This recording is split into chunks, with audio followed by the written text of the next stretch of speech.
And welcome back, everybody, to another episode of the Always Pressing PGA DFS podcast, previewing the 2024 Genesis Invitational at Riviera Country Club. We'll get to that and much, much more for you. You can find me on Twitter at BDintric, the podcast at Always Press DFS, and my co-host, as always, on the Twitter at DFS Golf Clubs. Jesse, how we doing, man? I'm good. How are you? Doing well, doing well. We were reminiscing on a eventful Sunday on the gridiron. We didn't even talk golf, but Yeah, we didn't even talk. So I was going to yeah, say we didn't even talk about the gridiron. golf. So, how was the weekend for you? Yeah, it was all right. I mean, I bet the 49ers, so that's not great. But otherwise, it was a good sports weekend, college basketball, and then obviously the Waste Management and the Super Bowl. So And Live pretty good weekend. Vegas. I did not catch a single second of that. Yeah, I did. What? Sorry.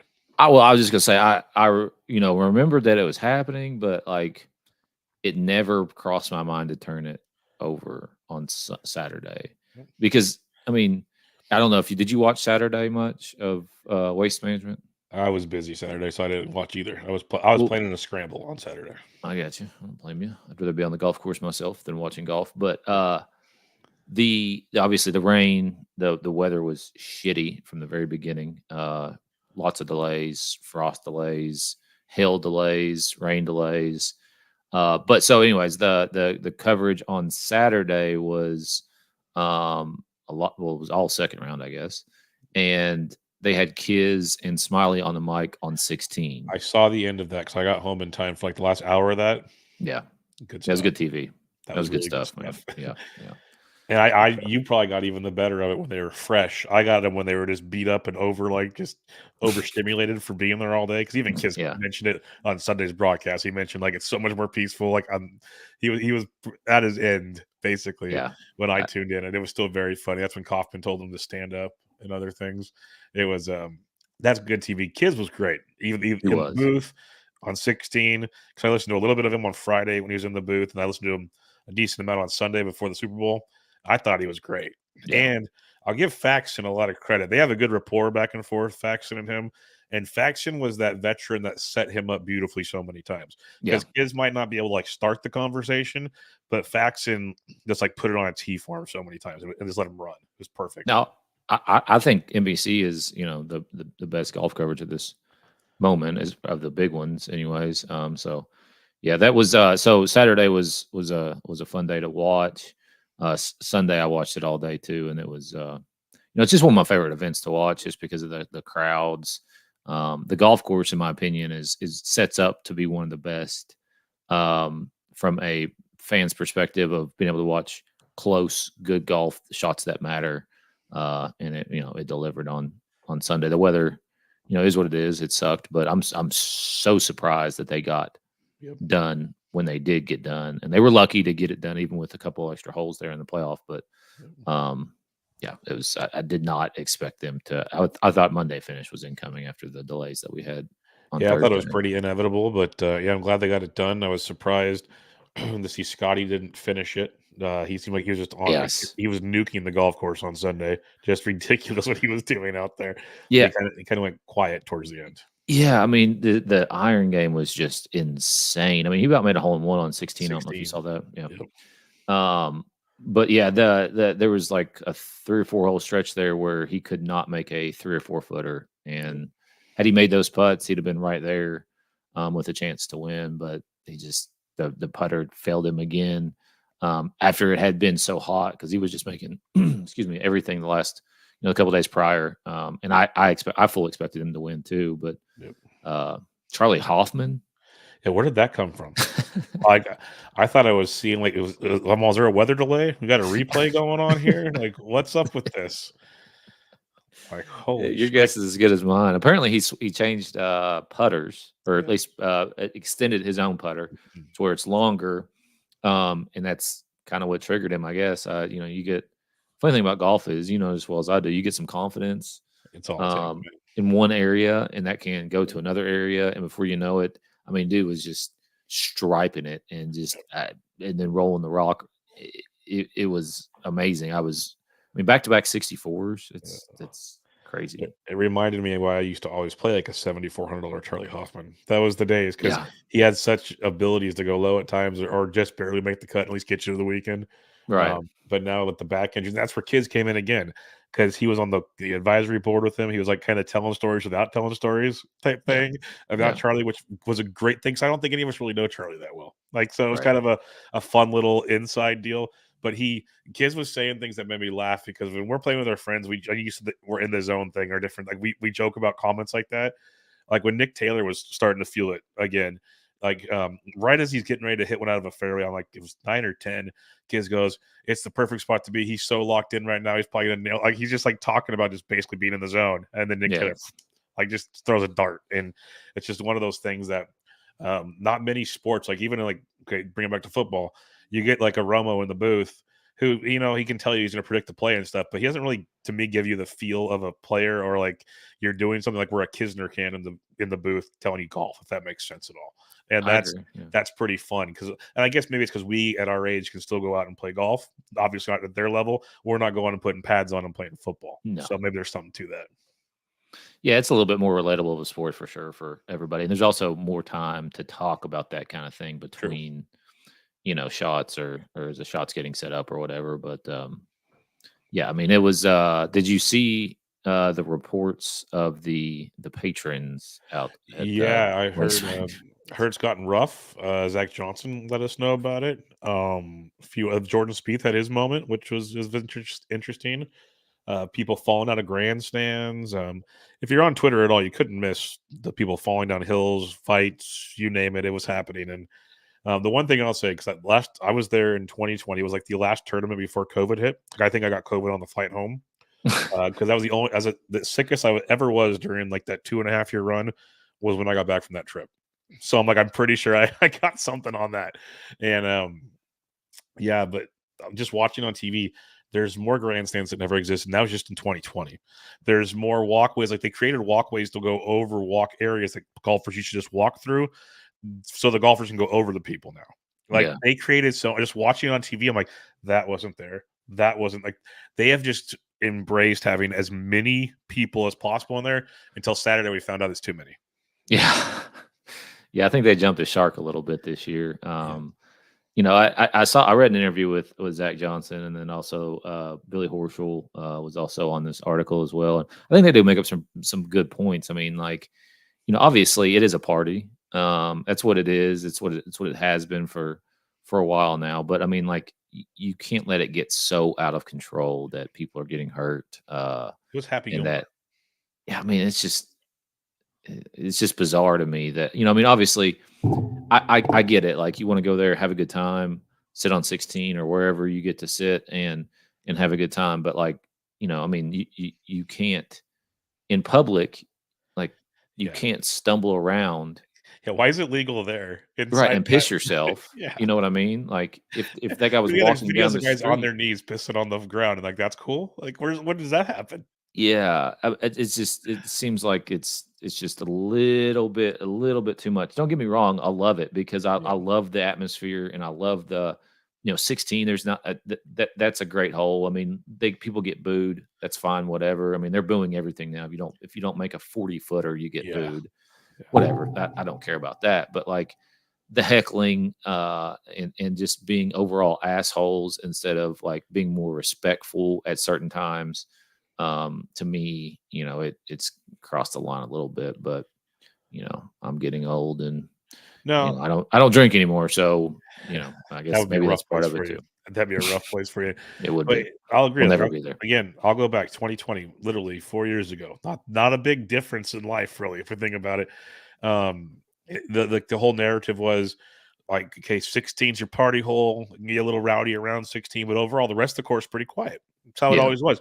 And even that year I went, is pretty true to standard, like it was. And there was the 16th area, always loud.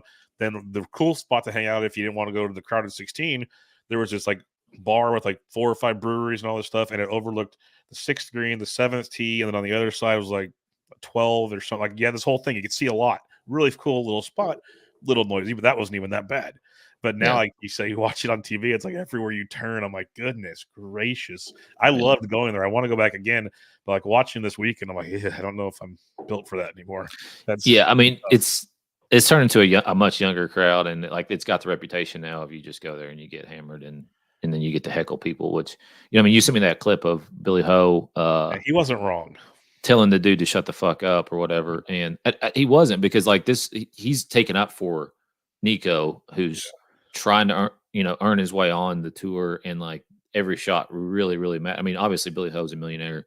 For him, it's not as huge of a deal, but this young guy's out there, and so he's it's not like he was trying to tell the guy. It was in his backswing. It wasn't even like he's just kind of getting ready, and you're talking trash. Like literally, it's like putting the blowhorn off when you're mid swing type thing. Yeah, I mean like, it's just I mean, we'll see.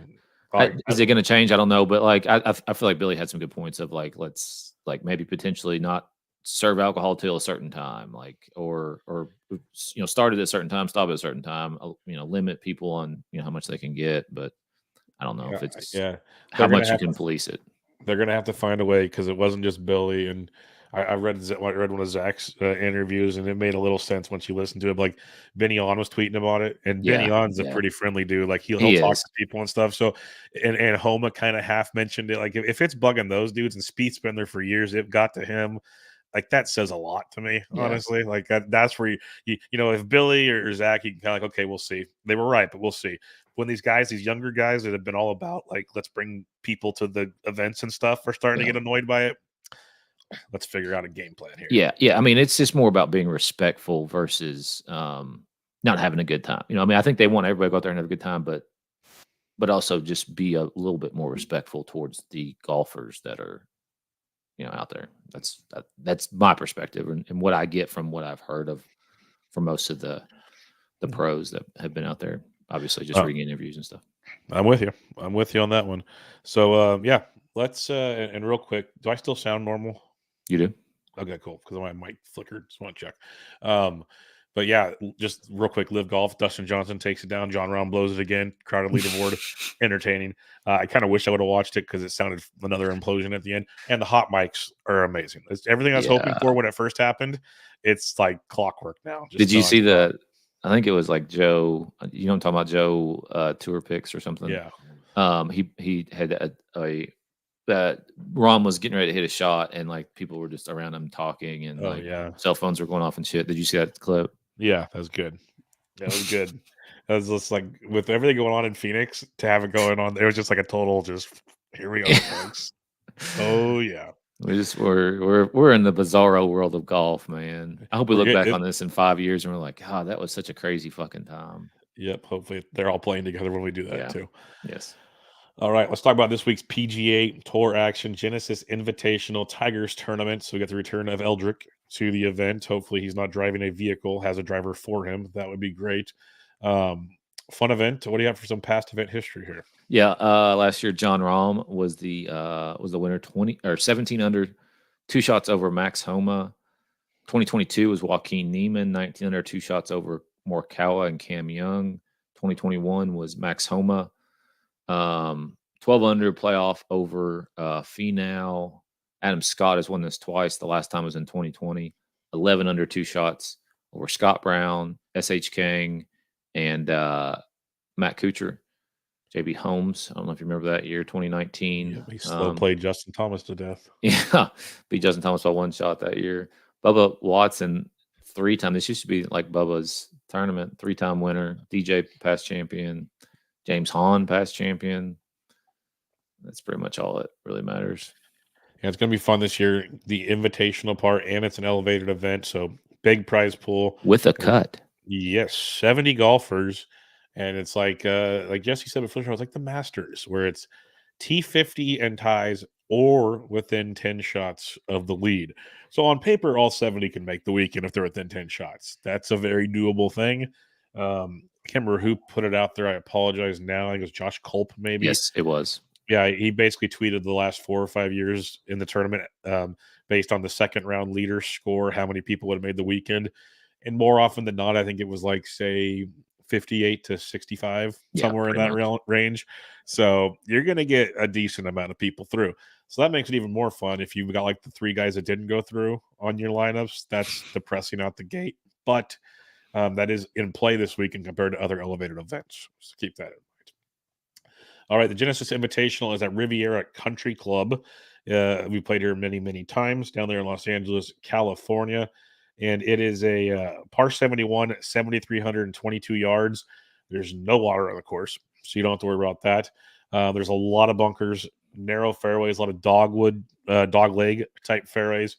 You got your normal POA, and you're going to hear it all the time. And I love it because my local course has it, and it is a capital bitch. Kikuya is everywhere. And that just helps the ball. It just sticks. The ball sticks. It sucks. It's the worst thing on the planet. All you down there in Kentucky in the Southeast, yeah, congratulations. You don't have to deal with that garbage because you get no roll. So you just start hitting greens. Scrambling becomes a premium. Chipping's different. It's different in Kikuya. Like these guys will be just fine. Most of them. We've seen some iffiness out of this stuff, but keep that in mind. But a lot of dog legs, a lot of creativity. One thing I did hear and read a couple places today was with guys hitting it farther and farther. It used to be more of a shot maker's course because it's like the old school areas where the fairways get narrower and narrower the farther down you go. So it makes guys kind of let up on their clubs, and it's more of an approach game. Some guys can still play that way, but other guys now are saying, screw it, I'm going to bomb it over corners of the dog legs. And since I'm closer out of the rough, I'm still fine. That's an angle some guys are going with now. So don't just flat out say they have to hit fairways. In reality, you still want to hit fairways to hit greens easier. That's just common sense golf. This era of golfers is a different breed. So just keep that in mind. The other thing you're going to see a lot, and this doesn't really have a ton to do with maybe the DFS side of it, but we got some fun holes here. That's one thing I'll say is you got the super drivable 10th, but it's also one of like, it's not a guaranteed birdie. Like at 17 at Scottsdale, as long as you're out in the water, you're probably getting a birdie more often than not. That's not the case at Riv. Like if you miss on the wrong sides, you come up short, you got bunkers to play with, the greens are undulated, goofy. There's a 200-yard par 3 sixth. It's 2-leveled green with a sand bunker in the middle. That's a fun one.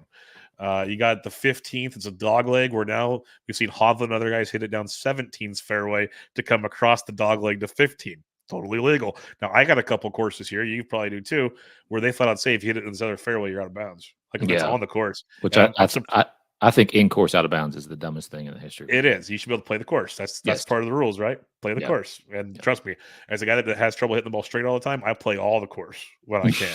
So, and I've benefited from it sometimes, not even on purpose. So those are like your main holes. Oh, and the first hole is a par 5, 500 yards downhill. Like this is literally, it's one of those, if your guy does not birdie this hole 4 times, you're probably not winning the golf tournament. I'm just going to throw that out there to you. Yeah. Number one. Anything's possible, but those are like 4 free strokes. Yeah. Is the way I look at it.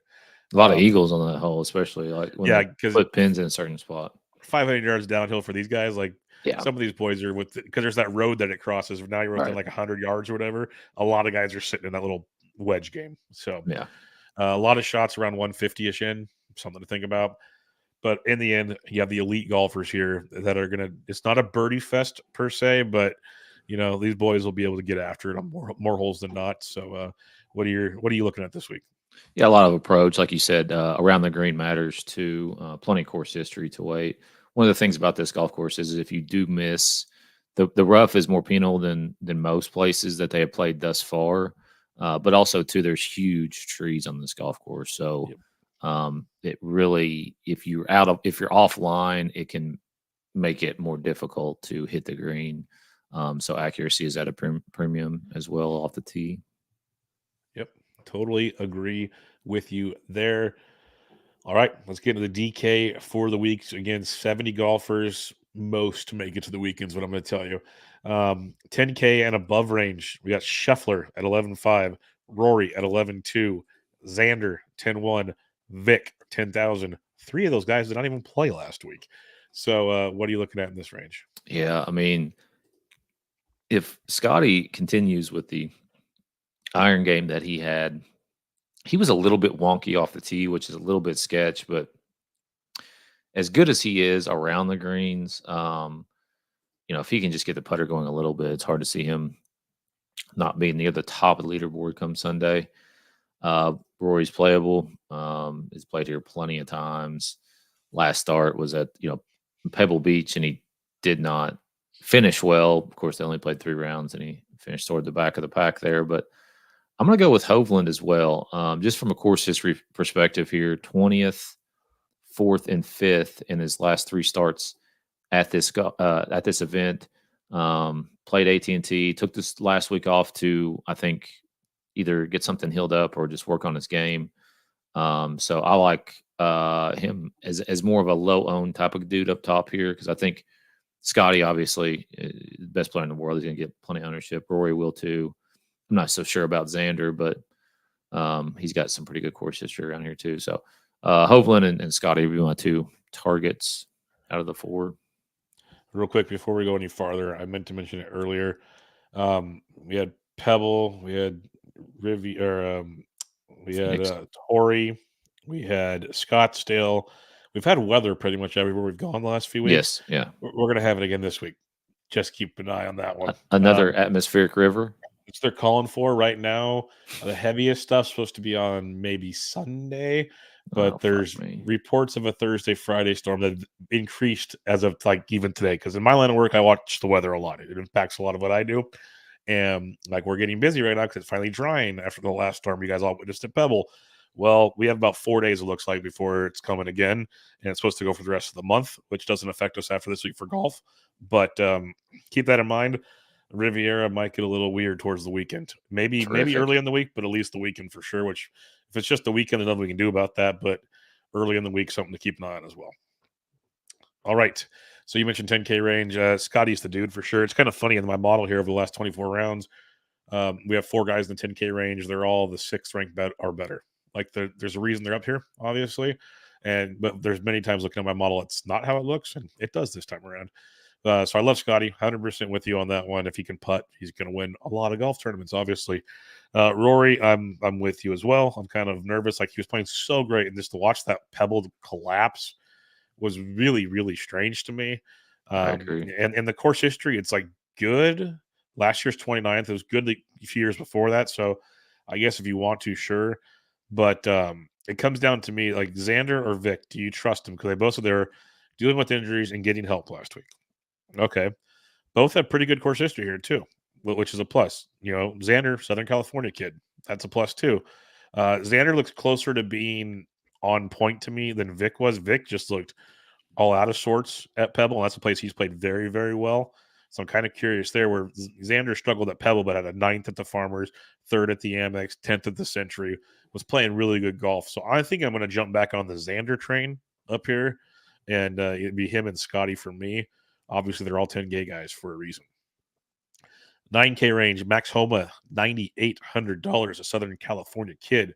Morikawa, 95, Cantlay, 93. Ludwig Aberg, I guess is what it is now, is 92. JT is 91, which seems really cheap for this field. And Jordan Spieth is $9,000. So if you just want to skip 10K, you can load up here if you so choose. Yeah, that's I had all these guys checked off before we started. I had to uncheck a couple, but it's Oberg. It is Oberg. Oberg, yeah. Yes. Something I saw on Twitter today where he was asked, "How do you say your name?" And he said, "I don't really even know anymore, but it's Oberg." So just pick one, please, somebody. Yeah, I don't know. Homa, the course history is just absolutely insane. 2nd last year. If we can get this to load, why would it not load? Sorry, you go ahead. All right, sure for me, yeah, for me, you can't ignore Homa's course history. You mentioned he 2nd, 10th, 1st, 5th the last 4 years. That is beyond impressive. Last week looked horrific at Phoenix, 66th at Pebble. Those are 2 rough rounds after playing well at the Farmers and well at Century. I have no problem going back to Max if you so choose. I think Morikawa is interesting. A 14th at Pebble to hopefully get back on track. And he's got great course history, 6th and 2nd the last 2 years here. So Kawa, who's 2nd in my model, I can go right back to him. He's 3rd in bogey avoidance, which is big. He finds the fairways. He's great around the greens. Phenomenal approach guy. So Morikawa is a guy for me as well. Ludwig, this is a place with a lot of course history. Obviously, Ludwig has never played here. I'm still cool with it just because he's kind of proving us wrong. Or at least, the whole narrative, you got to see a course first. That doesn't stop him. 2nd at Pebble, ninth at Farmers, and he's not the high-priced guy anymore. Like, I wasn't playing him when he was always 10-5 and above. I'm like, he's got to win. He doesn't have to win now. It would be awesome if he did. You need the winner in a small field like this. But he's third in my model. He's first strokes gained total over the last 24 rounds. Second opportunities gained, third and 150 to 175. So I like Ludwig quite a bit. And then JT, I'm going to keep just riding the JT train. He had a couple rough putting moments last week's the best way I can put it. But the dude is getting locked in. Finished 12th, 6th at Pebble, 3rd at the Amex. He's getting comfortable. He's just a bogey avoiding machine these days. 20th year last year, 6th the year before after 2 missed cuts into that second behind JV Holmes in 2019. I love JT at 91. I'll go right back to the JT train. But there's a lot to like here and a lot of ways to differentiate. Like you said, you could check them all off. I had checked a few also. I'd even mentioned Spieth and Cantlay. If someone wanted to make an argument for him, wouldn't be opposed to it. So what do you have in this range? Yeah, Homa, I mean, for the course history, you already hit on that. Like you said, coming off a miscut, I don't know that that's really going to deter people from going back to him this week, just given that course history is so good.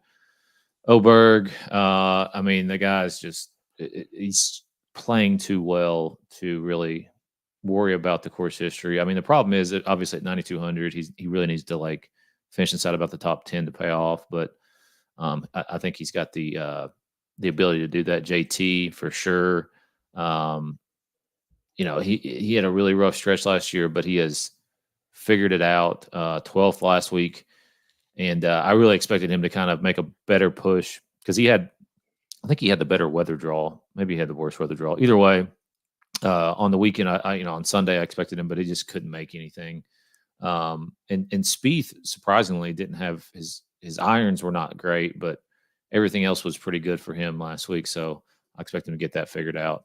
And yeah, I'm definitely on board with Spieth as well. I mean, it's a great range. It's a major championship type of 9K range there, so it'd be hard to not play most of those guys. I even had Cantlay, checked off. I don't think I'll play Cantlay, but he's playable for sure. They're all playable.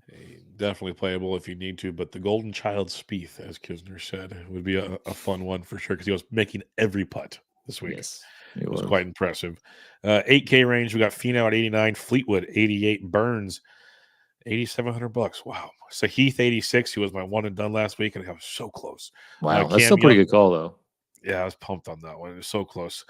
Cam Young 85, Fitz 84, Wyndham 83, Scott 82, Kirk 81. And you got Day and M at 8,000. Again, you said it a little with the last group, major caliber pricing. It's the same here. It's as loaded. What are you thinking? Yeah, for sure. Tony Finau at 89. The course history is there. He finished second back in 2018. And also in 2021. So he's been in contention around here a couple times, coming off not a very good showing at Pebble. But other than that, it's Tony Finau. So you just never know when he's just going to finish inside the top 10 or top 5, be contending and lose it on the last hole or something. Sam Burns at 8,700. The course history is not great. 3 out of 5 miscuts here, but he did finish 3rd in 2021 and 23rd in 2020. And the guy has... It's similar to like a JT last year. He's obviously not as popular and well known as Justin Thomas, but Sam Burns didn't have a great 2023 year. And I feel like he's figured it out. 6th, 10th, and 3rd in his last 3 starts. He made a hell of a run at the end of the Waste Management to try to come back there. Thigala, Southern California dude, 6th year last year and 5th last week. If he could have, like, he just lost it on his like irons and off the tee. You could just tell how frustrated he was hitting shots. Couldn't do anything. Do what? He wasn't making putts, nothing. Yeah, I mean, and he still shoots 69 on the weekend. I mean, 65, 64 to start, get your hopes up, and then it's crazy. You still shoot, 2 under and get lapped. But either way, Thigala is definitely playable. I love Cam Young this week. I don't know that's a good or bad thing. 20th and 2nd in his last 2 starts at this event. Finished 8th last week. Kind of flashed some stuff and then did not have a good Sunday. Shot even par on Sunday. So that's not great. Wyndham Clark at 8,300. I guess we're just going to consistently underprice Wyndham. Thankfully, it's not 7,400 that he was at AT&T, but the course history is good here. 33rd, 8th, 17th in its last 3 starts at this event. And obviously won at Pebble last week, 41st, and that was with a 75 on Sunday. So that was not great. But then Adam Scott, dude, never missed a cut here, won here a couple times. I think he's won at least a couple times. Can't remember what I said, but the last time that he won here was 2020. 8th last week at Phoenix. He had a really good 3rd and 4th round, 65, 66 to finish it off there. So the guy knows his way around Riviera. So he's most definitely in play at $8,200. Yep. I'm pretty much on board with most of that. Finau, just for the fact that he's played well here before, and like you said, at any moment he's in the top 10 and you wouldn't be shocked. Like that's just who Tony Finau is. Course history: 20th, 33rd, 2nd, 51st, 6th, 15th. That pretty much sums that statement up with Tony Finau. So I'm with you on that one. A couple other guys. Love Sam Burns, like you mentioned. He was another guy that kind of fell off, got things going like JT did. Was playing really well last week, kind of a little bit less over the weekend, but he's number 1 in bogey avoidance over the last 24 rounds. I feel he's 11th in my model, which says a lot to me as well. So I like some Sam Burns. Zero problem going back to Sahith. Really good course history here. 6th and 48th. So he's played well. He's got obviously 6 last year. It's pretty darn good. Cam Young, I do have him checked off. This was an interesting one. I'm usually anti-Cam Young, but I kind of seen what you're seeing. I getting to watch a lot of him on TV over the last week's tournament, kind of seeing the improvements that Cam Young has made, not to mention the course history, like you mentioned, of 20th and 2nd overall. So Cam is a guy that I think I'm very, very much in on at $8,500. Fits to 84. If this does turn into a lower scoring affair, like a 12 under or so, like a lot of these kind of hover around, that will be Fitz land. So that's someone to think about. 100% on Scotty with you too at 82. So pretty much on the same guys as you in this range, and it makes a lot of sense because they are beasts at this golf course, to say the least. 79 to 74, you got Willie Z, Keegan Bradley, Poston, Hogard, Henley, Cole, Siwoo, Binion, McCarthy, Kirk. Who do you like here? Yeah, Zalatoris at 79, 4th, 26th, and 15th in his last 3 starts at this event. Coming off a 13th place finish at the Farmers. So it looks like maybe Will is kind of coming back into form there. Poston missed the cut last week. And back-to-back missed cuts at this event, but I think he's still very playable this week. Eric Cole, 7,700, never played here, but talking about him every week. Been on 55th in his 1 start here in 2017 and made the cut at Phoenix. He did not have a good weekend. Maybe that's why part of his attitude about the fans and stuff was so bad. But either way, I will play him. Siwoo at 76 does not have good course history, but you just never know when Siwoo will kind of pop. He's back-to-back top 15s, and then Chris Kirk has not. He's made 1 cut out of 4 at this event. The last start he had here was 2016. The 1 cut he made was in 2013. But this is not the same Chris Kirk as 2016 or before or even last year. I like Chris Kirk at $7,500. Yeah, Kirk is an interesting one here for sure. I like Keegs at $7,900. I like Willie Z too. I'm with you on that. I think there is something. He's coming back, and he likes these kind of grinded out courses. So I think Willie Z is interesting. But Keegan Bradley at $7,900. Missed cut here last year within 48th, 60th, missed cut 61st. Course history not ideal, but this is a guy 11th at Pebble, 43rd at Farmer, 2nd at Sony. We know how good Keegs can be. I think there's a low-owned play there, and it's harder to find low-owned plays in a field of this size. So I do like some Keegan Bradley. Siwoo at 76. He's playing good golf right now. It's the best I can say. As he's coming in good form. Course history is not ideal, but recently 12th, 14th, 25th in his last 3 events. But like I said, the course miscut, 73rd miscut, 37th, 3rd. So that's the Siwoo experience in a nutshell as well. Denny McCarthy, if you can scramble, you need to save some putts of bogey avoidance type stuff. Denny's your dude. He's 20th in my model. He's 3rd in scrambling in this field. Pretty good in proximity from 175 to 200 as well. So I don't mind him. And he has a 14th place finish here. And that is it for me in this range. 74 to 7K got Hideki, Fowler, Corey Connors had a big Sunday. Harmon, Cam Davis, Taylor, the champ last week. Hadwin, Straka, Hostler, Harris, English. What do you like here? Yeah, start with Hideki at $7,400. Yeah, I don't know. I mean, me up. I'm weird. This is a weird price to me. It feels like a trap. It does. It does. That's just probably the jaded gambler in me.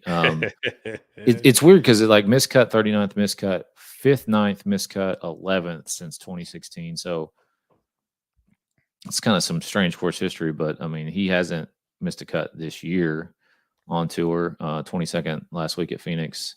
So $7,400. It seems really low. Adam Hadwin got to take the weekend off for the first time because I needed him to make the cut in order to get a 6-6 through, and he played awful on the first day. I think he was in the bad draw as far as the weather went, but Hadwin has made the cut here every year since 2017 except for 2022. Finishes aren't that great. He did have a 6th place in 2018, but he's been around here plenty enough. And then Bo Hostler at 7,000.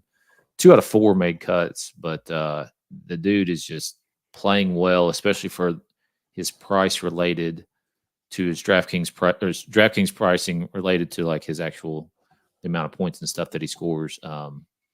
He's been exceeding his price over the last couple months. So Bo Hostler is definitely in play as well.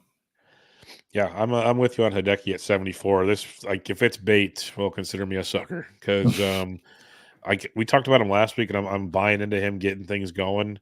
Right, he finished 22nd last week, and I feel like he played better than 22nd. Let me put it that way. I felt like it was better than that. 71st at Pebble. That was just a rough week with weather for everybody involved. 13th of the Farmers. That's more Hideki-esque. And at $7,400, I'll probably take 22nd.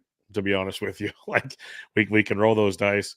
You mentioned his history here. It's like either really, really good or a miscut. So I like Hideki quite a bit. Corey Connors. This one's interesting to me because 61st here last year, 3 straight missed cuts. Yeah, I feel like he should be better around here than what he has been. Find fairways approach game. This seems like a Corey Connors recipe, right? Like It seems like his book. 28th last week, thanks to a huge Sunday. Otherwise, it wouldn't have been that.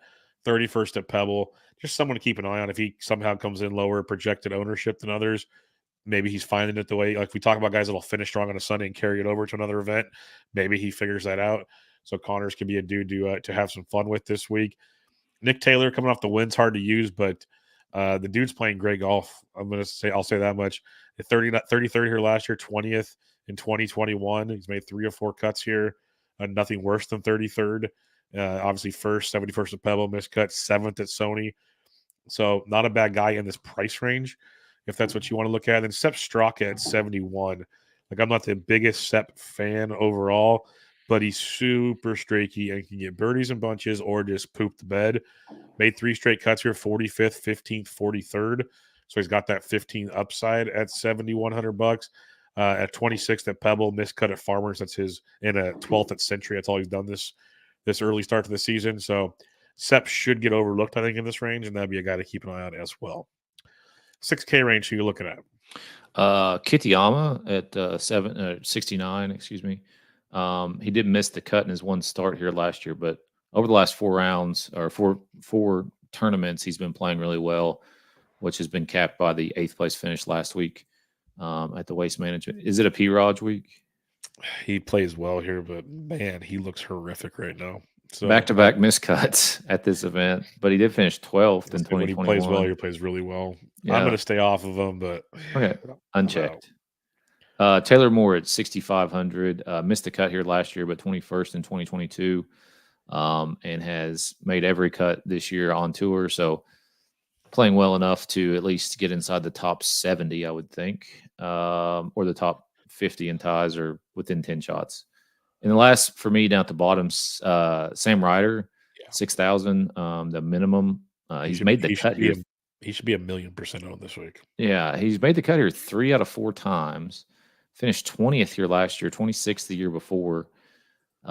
He's coming off a missed cut at the last week at the Waste Management. Missed the cut at the Farmers, but did make the cut at Pebble Beach. Or I guess there wasn't even a cut there, was there? Or was there? I think last week was on the number too.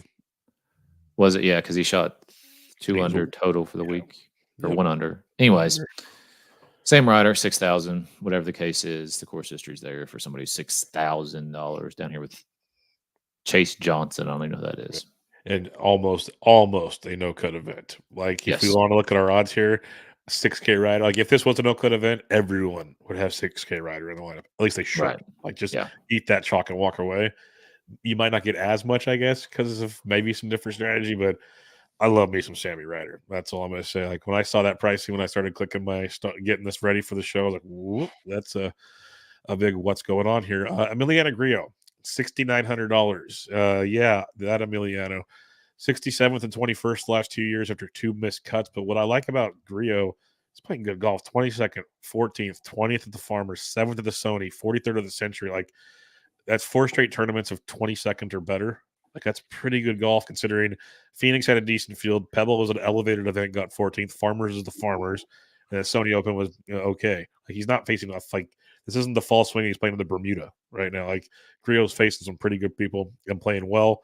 Tom Hoagie at 67th, 17th. Plus, we got Phoenix 6th at Pebble, 56th, 17th at the Amex at this event, 14th last year, missed cut 52nd.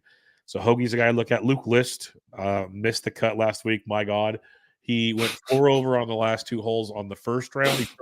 Did you see his last hole? Oh, and then he bogeyed 18 on round 2. Yeah. Like, it was number 9. I think he started on 10. But either way, did you actually see it? No, it was worse than I'm thinking. Yeah, so he hits it in one of the fairway bunkers. No big deal. Gets it to the front of the green, blades it over the green. Might have been on 18. Might have been actually 18. Either way, whatever. It was his last hole of the day. Blades it over the green, and so then he's chipping for par, and of course doesn't make it, and makes a bogey or a double, 1 to 2. I don't know. He got a bogey. He missed the cut by 1. They actually showed that on TV. That's how they should show. That's cut sweats, folks. Well, that did you see the Kevin Chappell made cut? No. He had to make like about a 15-footer, and it lipped in. Like, it tried to come out as hard as I've ever seen a ball try to come out of the hole, and it goes in the hole, and he had to make it in order to make the cut, and he thought he won the tournament. Pretty cool. Awesome. That's awesome. No, but List, I still want to see clips of his round 1, hole 18, where he tripled, or he basically, just looking on the app, he had 3 shots in the bunker.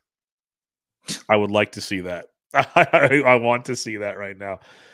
So List is still interesting. I mean, just for the price range alone at $6,600, 29th miscut, 30th, 15th at this course, and before last week's debacle, 26th at Pebble, 15th at Farmers. Like, it's Luke List. We know what we're getting. Svensson at 66 is another guy I'd look at. Lee Hodges at 62. If you're talking course history here, Hodges has an 18th and a 39th of the last 2 years.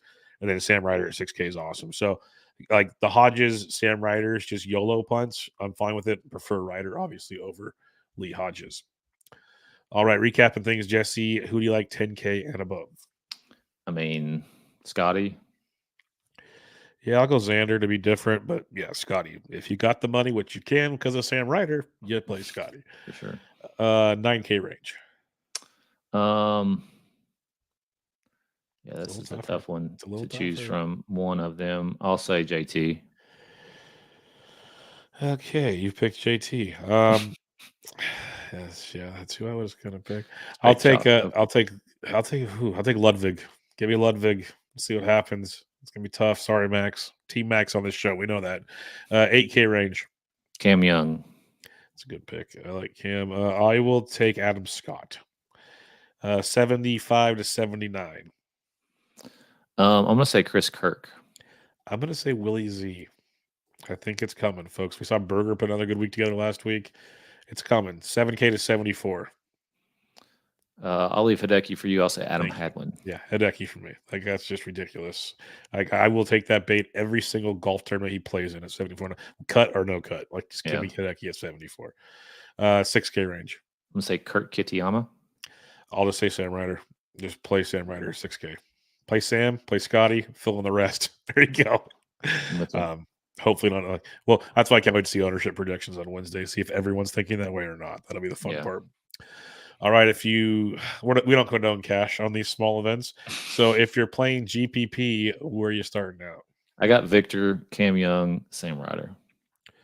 Victor K. Okay. To be different, to not do a full Scotty Ryder lineup, I will go. Give me Xander. Give me Oberg, sorry, and Adam Scott.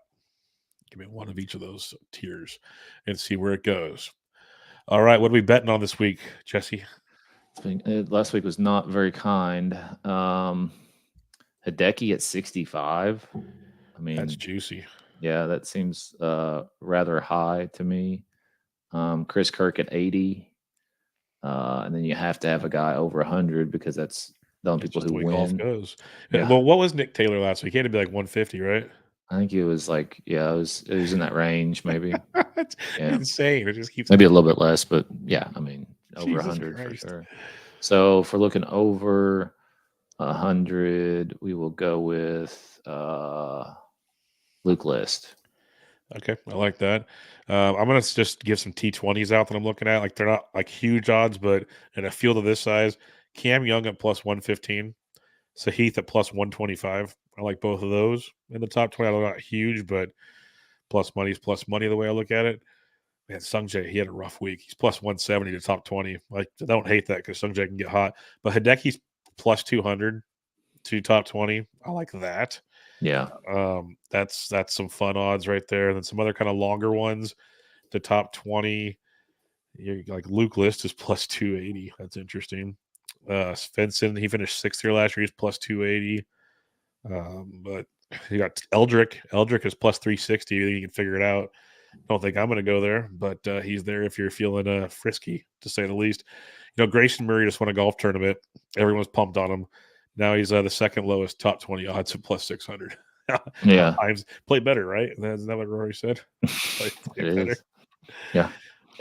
But yeah, no, I'd be the top 20 market. These overalls, it's fun and dandy, but I lose my one and dones every week. I'd rather play top 20. I'd put like 5 darts out and see what happens. That'd be my fun. Any other thoughts for the Riv this weekend? I'd have to double check. I guess I can real quick. Any final thoughts for the Riv this weekend? I don't. I guess watch the weather. Yeah, I'll put it in the Discord if we have anything. But it looks like it's gonna like Thursday, Friday is just iffy right now. Then it comes in the weekend, but each day, Thursday, Friday is slightly getting more entertaining. Let's put it that way. It's not great. No, it's not. No, it's not. Next week we got the Mexico Championship, Tony Finau's tournament. That'll be fun. And then we head to Florida. So we got Mexico, then Florida, and we start that whole swing and ding. That's why I wanted to check, see what the schedule was beforehand. But yeah, next week, Jesse and I will be talking about Tony Finau, maybe 3 other guys that matter, and then a whole lot of Corn Ferry. That's going to take place next week. We only got like two months till the Masters.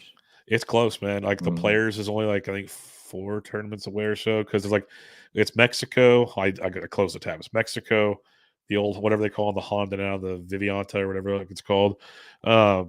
And then you're close to that's like Bay Hill territory and all those over there. And then we head towards the Players, and then yeah, it's almost here. Almost here. Yeah, it's about a month for the Players. Yeah, about 4 weeks. Yep, about a month of the Players, and then it's almost like it's like 3 to 4 weeks between every major after that. It's just like boom, boom, boom, boom. It's a glorious time of the year. Yeah, that's when golf really starts getting good. It's after the Waste Management. Baseball picking up, then golf. It's glorious. No more football. College basketball sucks. It's depressing. So I take it Kentucky's not doing well. They're not. No. Okay, that's all I needed to know. All right. On that note, you can check out Jesse on Twitter at DFS Golf Gods, the podcast at Always Press DFS. I'm at BDentric. Thanks for putting up with my sick voice the whole show. But we'll see you guys next time. This was your 2024 Genesis Invitational preview. Catch y'all next time.